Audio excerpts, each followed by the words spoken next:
Hi, this is Stephanie Miller from The Stephanie Miller Show. Please enjoy this exclusive clip from my show on Political Voices Network. So, Brian, we were saying earlier, though, one thing that's driving us crazy in the wake of, all of this Democratic, infighting after the election is the pearl clutching and bedwetting over Joe Biden pardoning his son. Are you effing kidding me?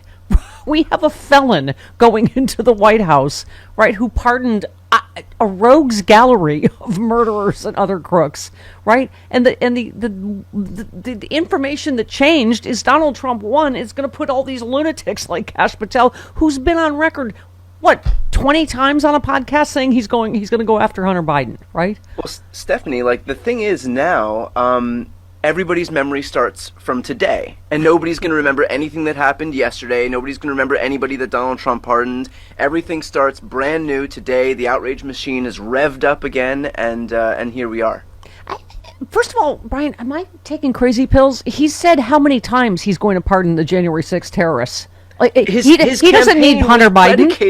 His campaign was predicated on pardoning the January 6th insurrectionists. I mean, he had an anthem sung to them. If you just swapped out Hunter Biden for any of the January 6th insurrectionists, if you just swapped out any of the sentences that Donald Trump said and had Joe Biden say them, I mean, it would be wall-to-wall nonstop coverage on Fox News. But because Democrats and Republicans are graded differently, and Democrat and Republicans, it's just baked into the cake that they're going to pardon insurrectionists, that Donald Trump is going to pardon all of his henchmen and acolytes and criminals and con men.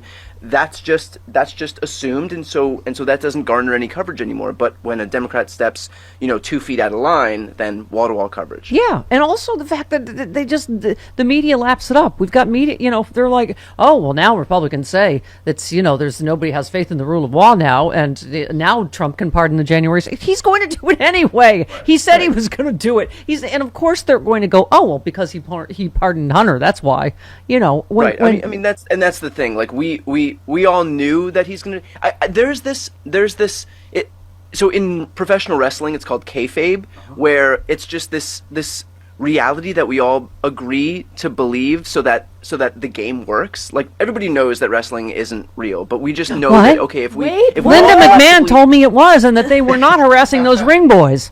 Yes, that is true. Well, with the exception of that, we all just agree to collectively suspend reality so that it works, so that the world works in WWE. And this is kind of what that's like. I mean, everybody in reality knows what Donald Trump is going to do, that he was going to pardon these people anyway, but we all just play by this bizarre game where two sets of rules. That, suddenly there's adequate predication for Donald Trump to pardon people who he's predicated his campaign on saying he's going to pardon for months and months and months. But for some bizarre reason, legacy media plays this game, and we all have to pretend to engage in it, or we don't have to. Or don't. Yeah, or we don't. Thank you. By the way, I would like to go on record. Chris is saying we did have ring boys for my Sexy Liberal tour, you did. And I did harass them. But I feel like they were kind of asking for it. They were shirtless. They were wearing tight shorts. Oiled up. Yeah. Oiled up.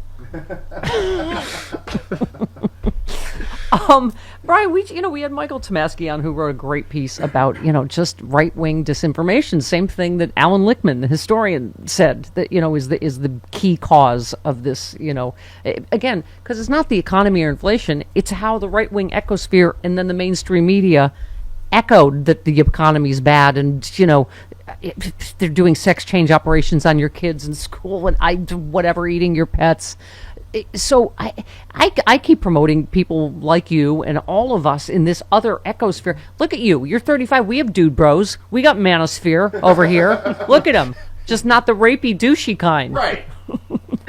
I'll take manosphere. It's a heavy mantle to lift, but I'll take manosphere if I can.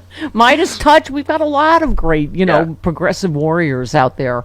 But we were just, Michael's piece is about liberals got to wake up, man, and invest in it. They have been building that for years. That Fox News and the right wing radio and blah blah blah.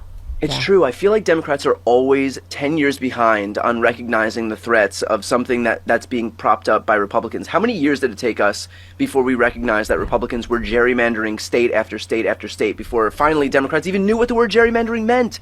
And they had a 10-year head start, and they gerrymandered most of the country. I mean, it's still happening. We look at the 3 seats that Republicans won in North Carolina. Well, there's a roughly 3-seat margin that Republicans will win the House by, and so they owe their majority yet again to the fact that they were able to gerrymander seats in this election cycle in the House. And now with the media, it's happening again. And even my book that I released months ago was largely about this idea that Democrats have to stop conferring all of their attention and validation onto mainstream media, who is not on our team. Mainstream, they serve a very important function and purpose, but it's not to be a propaganda arm for the Democratic Party in the same way that Fox, Newsmax, OAN, Rumble, Daily Wire, those are all propaganda arms of the Republican Party, and the asymmetry at play is what's killing us. But this is what Michael was saying, is they get led around by the nose by the right-wing ecosphere, by Fox News.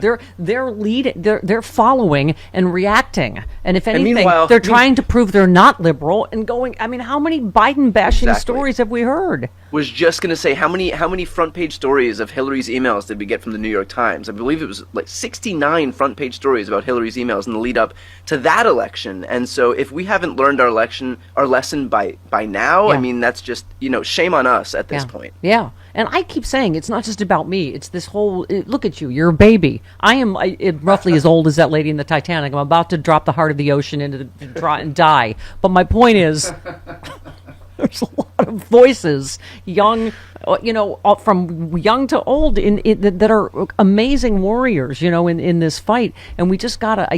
You do a great podcast with Glenn Kirschner. I mean, there's just. I think we have to. This is the last thing we need to do is give up, Brian. This is what they're hoping for. We lost by 1.5 points. We got midterms coming up before we know it. As you say, progressive, issues won all over the country on ballots. We just got to stand up and fight together, right? And something that might help as we head toward another election now in 2026 is that we were here in a very similar place in January of 2017, where Donald Trump took office, and less than 2 years later, we were at a point where Democrats would usher in the biggest House majority in modern American history. And so, there is a light at the end of the tunnel, and to that point, the only way we get there is if people don't check out, if they stay engaged, stay activated. Yeah. And we can do this in such a way where it's not everything is a 5-alarm fire. We can be organized, we can be focused on the battles that we actually need to fight. But what's important is, again, at the end of this, there is a world, I think, of a high likelihood that Democrats look very much the same way we did in 2018. And remember, the next election cycle in 2020, we had full control of government, House, White House, and Senate. Yeah. No, that's exactly it. Is, you don't go to Mar-a-Lago, you don't kiss the ring, you don't kiss ass. You stay in this fight because, like you say, politics has always been cyclical in this country, and they want you to feel demoralized and like you're outnumbered. I mean, it's like 32% of the country voted for Trump. That is, you know what I mean? It's not like, it's such some crushing majority and we're so out of touch, right? Yeah. No, I mean, it's the opposite. I mean, even we have to figure out how Democratic politicians can A, hone their message so that they can better persuade people, and B, have a better message distribution system so that people can actually hear that message. But what is clear, even in this election cycle, is that Democrats win on the actual issues. Now we just have to figure out how to make sure that people know that, and that our politicians kind of espouse those ideas. I'm here with the incredibly handsome Dr. David Silverman to talk about ASEA Renew that I'm holding in my hand. This stuff is amazing. Revitalizing Redox gel. You hold up, you have you can it comes in drink form, and this is the gel form. I love, first of all, that supermodel Carol Alt will be promoting this. She's taken so many jobs from me, so I am so happy.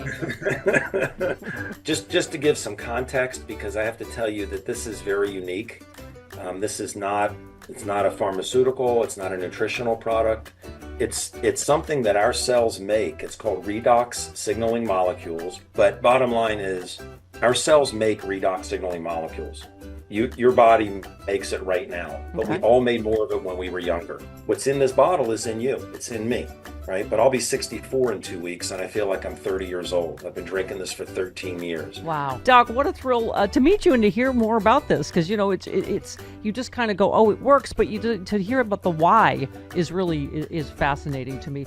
Dr. David Silverman, what a joy and a pleasure, and thank you so much.